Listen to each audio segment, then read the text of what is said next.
రాష్ట్రంలో మహిళల భద్రతే ధ్యేయంగా కమిషన్ పనిచేస్తుందని ఏపీ మహిళా commission chairperson doctor Rayapati Shailaja అన్నారు.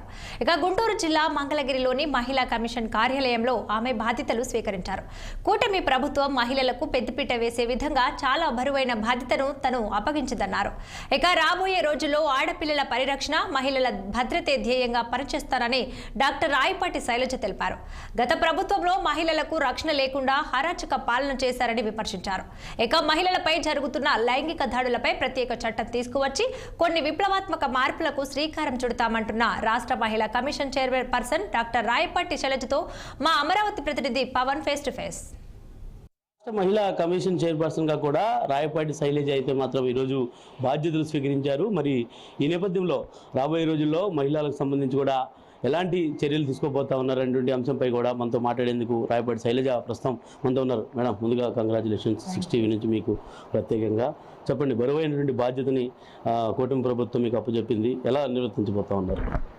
మహిళా కమిషన్ అనేది ఒక పార్టీకో ఎవరికో సంబంధించింది కాదండి. కేవలం ఆంధ్ర రాష్ట్రంలోని మహిళలకి ఏ అన్యాయం జరిగినా, అరాచకం జరిగినా న్యాయం ఇచ్చే విధంగా మహిళా కమిషన్ అనేది ఉండాలి.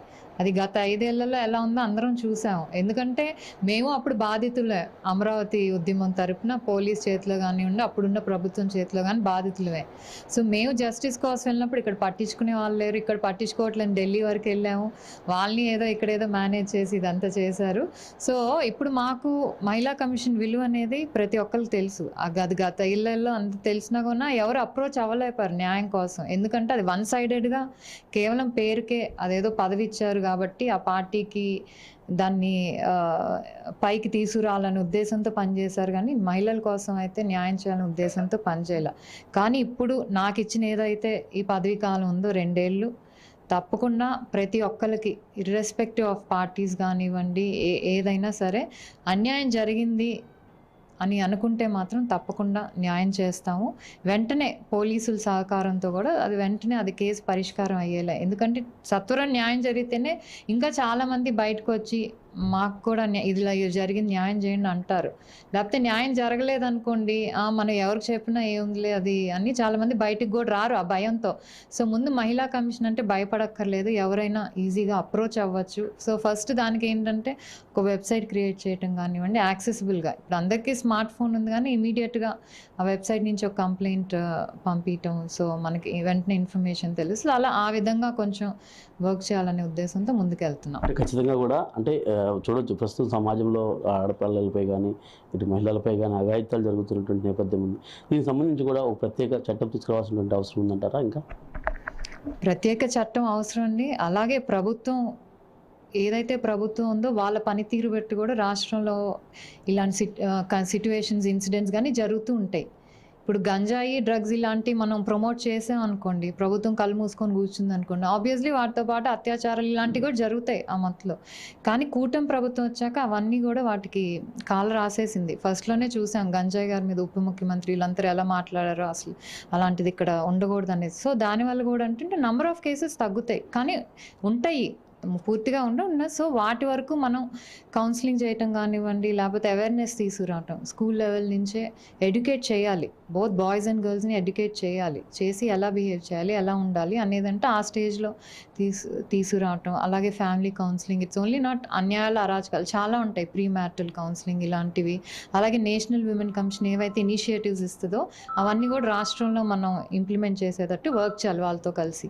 ఖచ్చితంగా కూడా అంటే రాబోయే రోజుల్లో అంటే ఆడపిల్లల భద్రత కోసం ఇప్పటికే కూడా పోలీస్ డిపార్ట్మెంట్ ఒక మహిళా మీకోసం అనేటువంటి కార్యక్రమాన్ని శ్రీకారం చుట్టింది. రాబోయే రోజుల్లో కూడా మీ వంతు సహకారం ఏ విధంగా ఉండబోతాం? డెఫినెట్లీ పోలీస్ డిపార్ట్మెంట్తో కానివ్వండి, హోమ్ డిపార్ట్మెంట్తో కానీ హ్యాండ్ ఇన్ హ్యాండ్ కలిసి పనిచేయాలి. ఎందుకంటే లాస్ట్ టైం ఆడవాళ్ళకి ప్రత్యేకంగా దిశ పోలీస్ స్టేషన్ అని పెట్టడం అని చెప్పారు, కానీ నిజంగా వాస్తవానికి చట్టం అనేది అయితే ఏది రూపొందించలేదు. పేరుకే ఉన్న డబ్బులు ఖర్చు అన్నని పెట్టారు, కానీ ఎవరు అప్రోచ్ అవ్వటానికి లేదు, న్యాయం జరగటం లేదు. సో పోలీస్ డిపార్ట్మెంట్తో కలిసి అలాగే ప్రభుత్వాన్ని కలిసి ఎలా చేయాలి, ఒక ఎజెండా కానీ ఒక చట్టం తీసుకురావచ్చు అని చూసి డెఫినెట్లీ అందరికీ న్యాయం జరగాలి. ఇక్కడికి వస్తే మాకు భరోసాగా ఉంటుందన్న నమ్మకం అనేది ప్రజల్లో కలిగించాలి, లేడీస్లో ముఖ్యంగా. ఏం చెప్తారు మహిళలకి? మీరు ఈరోజు బాధ్యతలు స్వీకరించినటువంటి అనంతరం మహిళలకు కానీ ఆడపిల్లలకు కానీ ముఖ్యంగా యువతకు కానీ ఏం చెప్తారు? మహిళలకు మేము చెప్పేది ఒకటే అండి, మీకు ఎక్కడైనా అన్యాయం జరుగుతుందన్నా లేకపోతే మీ హక్కులు ఏదైతే భారత రాజ్యాంగం ప్రకారం మనకి ఇచ్చిన హక్కులు కానివ్వండి అవి కాలు రాసినాయి అనుకున్నా మీరు ఫ్రీగా మహిళా కమిషన్ వచ్చి కలవచ్చు. అలాగే యువత కూడా కొంచెం జాగ్రత్తగా ఉండి సోషల్ మీడియా ఇవన్నీ ఇన్ఫ్లుయెన్స్ అవ్వకుండా మీరు ఎదుర్కోవటం అనేది ఏ సిట్యువేషన్ వచ్చినా ధైర్యంగా ఎదుర్కోవాలి. అలాగే సొంత కాళ్ళ మీద నిలబడాలి. మీకు అన్యాయం జరుగుతున్నా లేకపోతే పక్కన వాళ్ళకి జరుగుతున్నా మీరు ముందుండాలి. అలాగే అవి కూడా మా దృష్టికి తీసుకొస్తే definitely will help them out. ఇది మొత్తానికి పరిస్థితి. ఖచ్చితంగా రాబోయే రోజుల్లో యువతకు సంబంధించి ముఖ్యంగా ఆడపిల్లల భద్రత కోసం ఒక ప్రత్యేక చట్టాన్ని రూపొందించే విధంగా కూడా కృషి చేస్తాం. ఖచ్చితంగా కాలేజీలు కానీ యూనివర్సిటీ స్థాయి వరకు కూడా అవేర్నెస్ కార్యక్రమాలు తీసుకొచ్చి ఒక యువతలో కూడా కొన్ని మార్పులు తీసుకొచ్చే విధంగా కృషి చేస్తాం. అదేవిధంగా గంజాయి మత్తు మాదక ద్రవ్యాలు ఏవైతే ఉన్నాయో వీటికి సంబంధించి కూడా ఎవరైనా అంటే ఆడపిల్లల పట్ల ఎవరైనా కూడా సోషల్ మీడియా పోస్టులు చేస్తే కనుక ఖచ్చితంగా ఉపేక్షించుకోను, తనదైన శైలిలో ఖచ్చితంగా కూడా కఠిన చర్యలు తీసుకుంటామని చెప్పి కూడా రాష్ట్ర మహిళా చైర్మన్ పర్సన్గా రాయపాటి శైలజ అయితే మాత్రం చెబుతా ఉన్నారు. ఏది ఏమైనా రాబోయే రోజుల్లో రాయపాటి శైలజ సేవలు మరింతగా కూడా ఆంధ్రప్రదేశ్లో ముందుకెళ్లాలని చెప్పి కూడా 6 టీవీ మనసారా కోరుకుంటా ఉంది. కెమెరా పర్సన్ పవన్తో పవన్ నాయుడు, 6 టీవీ గుంటూరు జిల్లా నుంచి.